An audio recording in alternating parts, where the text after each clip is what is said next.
What's going on, everybody? Mortem here, this time bringing you a look at Ghost of Tsushima, which just yesterday, from the time of this video, officially launched on PC via Steam, which is noteworthy because this was previously a PlayStation exclusive, and they aren't exactly known for bringing their games to PC extremely often, and I've heard this game was quite good, so it's a release I had been looking forward to, as I pretty much play exclusively on PC, and the game looked like a ton of fun. But there are a few things you should probably know that people are going to mention in the comments, I'm sure, so let's talk about it right away. Recently, there was a lot of back and forth between the Helldivers 2 community and PlayStation about requiring a PlayStation Network account to play that game even though people bought it on Steam, in countries where the PlayStation Network wasn't available, which would have caused them to lose access to that game. They backed up on that, but it got people wondering about Ghost of Tsushima, which launched just shortly after this happened, but it's mostly a single-player game, so the PlayStation Network account being a thing if you want to play the online mode called Legends mode for Ghost of Tsushima, or access the PlayStation overlay. Steam gives you a big warning about this on the homepage for the game and tells you this is a thing right near where you would purchase the game at, though you can play the single-player game without worrying about this at all. And seeing as that's not really unusual for Steam releases, as there are plenty of games that require a third-party account to access the actual game on Steam, especially for online components of those games. However, the downside to this is that this change happened relatively recently, or these announcements, if you will, and because of this, the game was available for pre-order in countries that don't have PlayStation Network support, and so all those pre-orders and everything got refunded, so the whole thing's been a bit of a mess.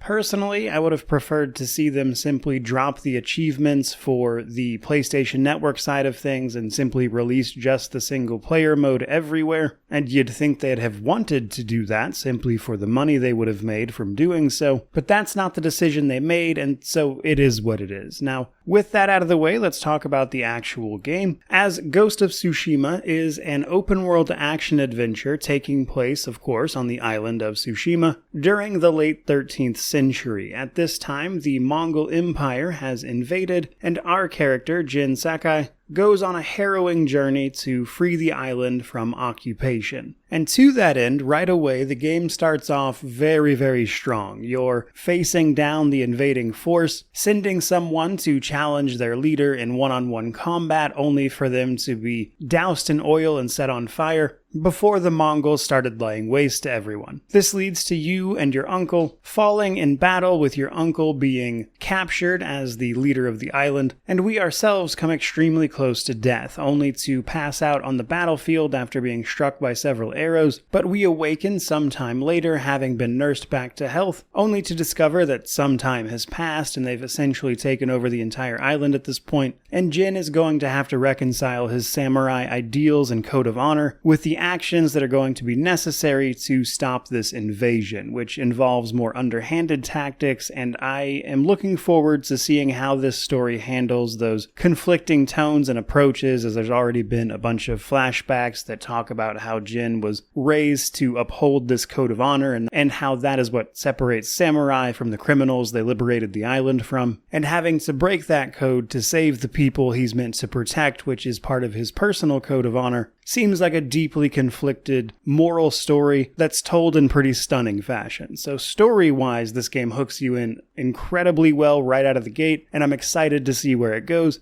Which then brings us to the gameplay side of things. Now, this is where I want to talk a little bit about the PC port in particular first up. Crashing-wise, or anything in relation to performance issues like that, I haven't experienced any. I have seen a few Steam reviews mentioning that though, but on my end, it's been running pretty flawlessly. And in fact, I was a little pleasantly surprised with the quality with which they implemented things like keyboard controls, as I know a lot of people prefer to play games like this on a proper controller, but for myself, who primarily plays on PC, I'm of the mind that if you're bringing a game to PC, it should be tailored to the default controls for that device. And for PC, that's keyboard and mouse. And I'm happy to say that they did a really good job with the key bindings, letting you properly fully control everything. and I'm really happy to see that. So I'll see how it holds up over the course of the game, but right away, in terms of how it's running on PC, it seems to be doing very well. Gameplay-wise, though, this does appear to be, for all intents and purposes, an open-world action adventure where they took a lot of, I would say, standard mechanics and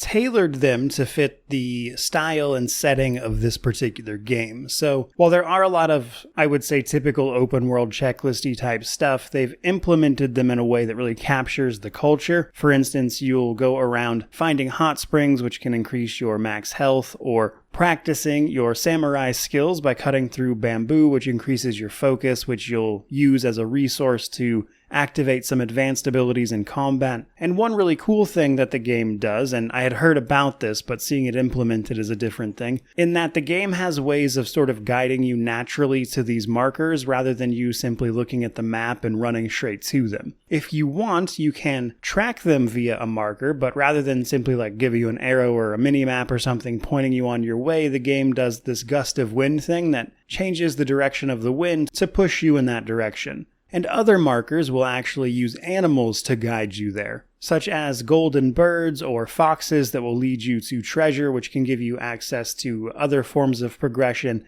So while at their core, these are, I would say, standard mechanics for the genre, they have introduced them in a very novel way, and I'm curious to see how that winds up holding up over the game. But I mentioned a little bit of progression, so I was a little curious about this, as action adventures don't tend to be as heavy on the RPG mechanics as other games, but this game does have a fair few of those at the same time. So as you go around doing things, you'll increase your legend, as it calls it, which can lead you to technique points. You can spend technique points on various abilities, or simply the ability to track specific things on the map, such as the hot springs if you don't even know where they are, which can help you track them down, of course, but also all sorts of sword techniques and abilities that you can utilize in combat, of course. Then there's things like gear. You'll find armor you can put on and wear. There's also more vanity-oriented things, I believe it calls them, that simply changes your appearance. And most every bit of equipment has skins you can unlock to change the look of them as well. But some progression comes directly through the story by undertaking certain missions to unlock certain techniques, like the ability to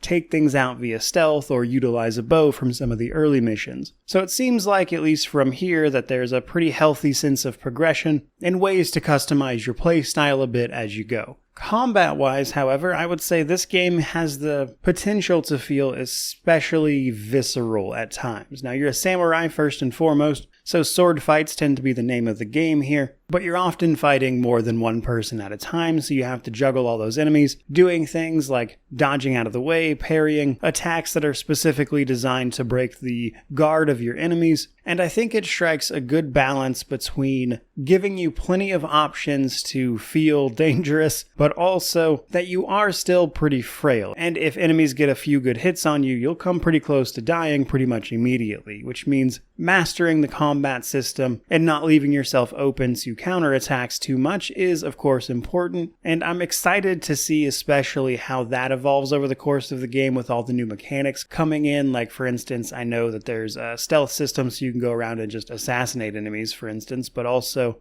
you'll get things like a bow later, which comes with stuff like explosive arrows, and I know there are other combat stances that you unlock, so I'll be very curious to see how in-depth combat actually becomes, but right away at the beginning, first impressions-wise, it feels very visceral, which I think is exactly what you'd want from a samurai game. Now, overall, I would say that probably cuts it for a first impressions video. I think the rest I will save for the proper review, and on that front in particular, my understanding is this is a relatively tame 100% to go for. I think, honestly, the online stuff will probably be the most annoying, and in general, it tends to take people around 60-70 hours for 100% on this, so I'm hoping this will take me about a week or so. But first impressions wise, I would say Ghost of Tsushima comes out swinging, at least as far as the actual game goes, and I will save the rest for the actual review. So if you enjoyed this video, or if you're looking forward to that review, do remember to like, comment, subscribe, all that YouTube jazz. Let me know how you feel about this one down below. Do keep in mind though, I haven't played this despite the fact that it's been out for a little while, so try not to spoil too much, but otherwise, thank you so much for watching. I really do appreciate it. May you wander in wisdom and have an amazing day.